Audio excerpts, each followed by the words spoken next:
Hello and welcome to the channel. President Bola Ahmed Tinubu has had his fair share of gaffes, trailing back to campaigning to sit in the office in which he now occupies.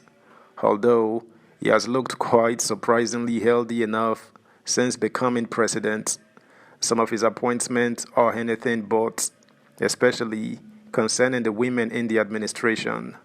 One woman minister, after getting the nod for Senate screening, was turned back after arriving the venue that she has been replaced.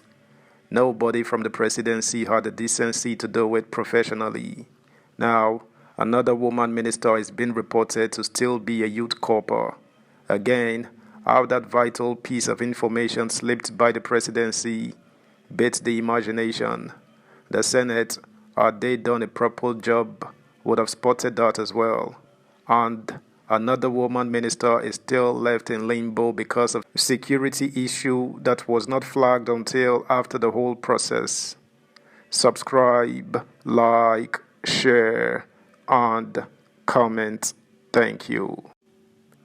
Tinubu's women problem.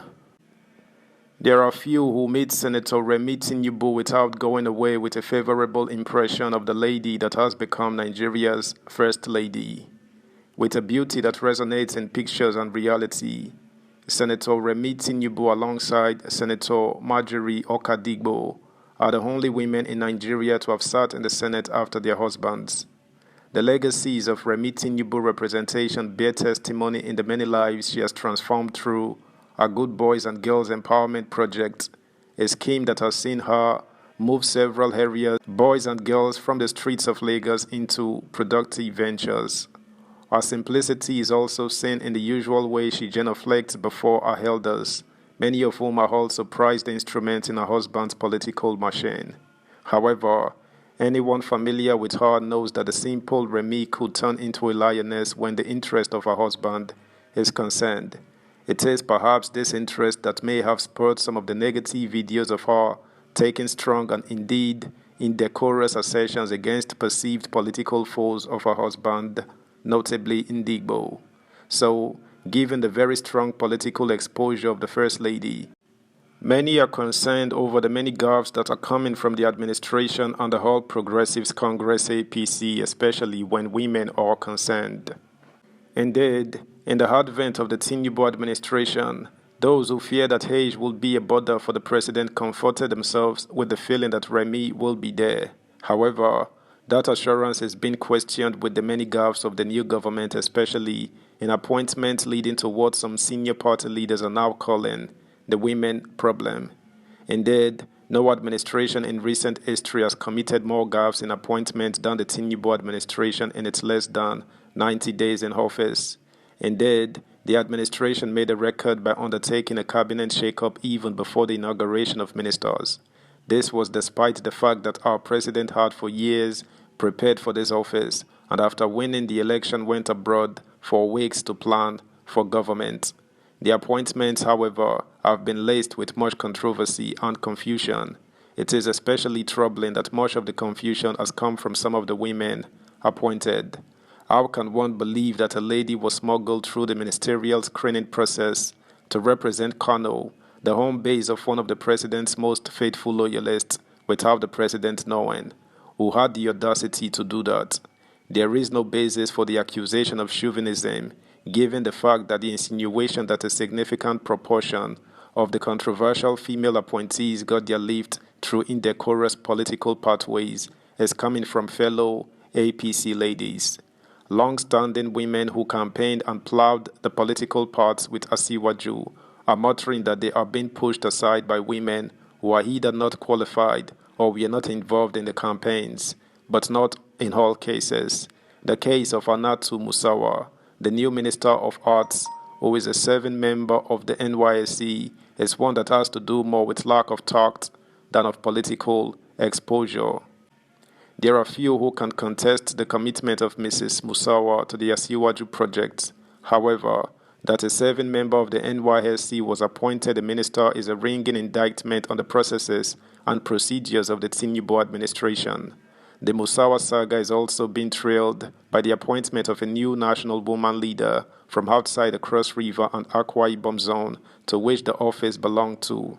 That appointment violated the succession principle in the APC constitution, as was done in the appointment of Dr. Umar Ganduje as national chairman from the Northwest to succeed Senator Abdullahi Adamu from the North Central. Last Thursday, Governor Yahaya Bello, another of the unpretentious Tinubu supporters, led a siege to the Abuja residence of the APC national chairman over the NWC's choice of a new officer from Kogi State. It is remarkable that the government keeps a deaf ear to some of these indefensible actions in a way that is increasingly putting lifelong supporters of the president at bay.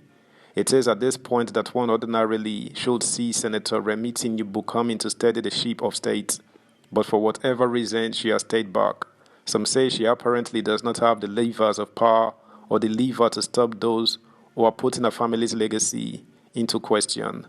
Some like to see her Senator Hillary Clinton, who took up a prominent position in her husband's administration. Yes, Mrs. Clinton's initiative on health care reforms flopped, but no one would say she did not make any move.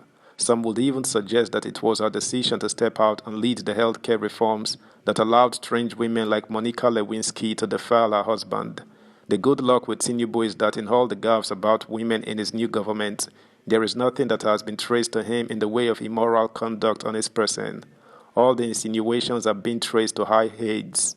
If Mrs. Tinubu has decided to only maintain the integrity of the other realm, she may be doing the nation a disservice, given a legacy in transforming area boys and girls into good boys and girls. Nigeria needs all hands to be on deck at this time. Meanwhile, the management of the National Youth Service Corps NYSC has confirmed that Hannatu Musawa, the Minister of Arts, Culture and Creative Economy, is a Service Corps member.